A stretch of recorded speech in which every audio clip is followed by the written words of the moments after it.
तुम्हें एक बात कहनी थी, इजाजत हो तो कह दूं मैं।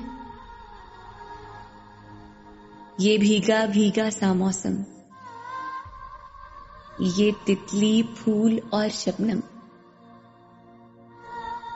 चमकते चांद की बातें,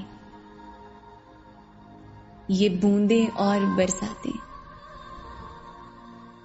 ये काली रात का आंचल, हवा में नाचते बादल,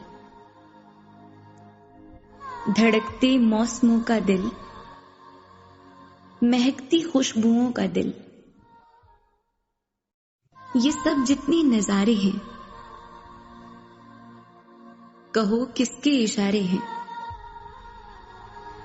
सभी बातें सुनी तुमने, फिर आंखें फेर ली तुमने।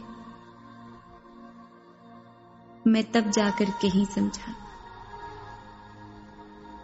कि तुमने कुछ नहीं समझा। मैं किस्सा मुख्तसर करके, जरा नीची नजर करके, ये कहता हूं अभी तुमसे, मोहब्बत हो गई तुमसे।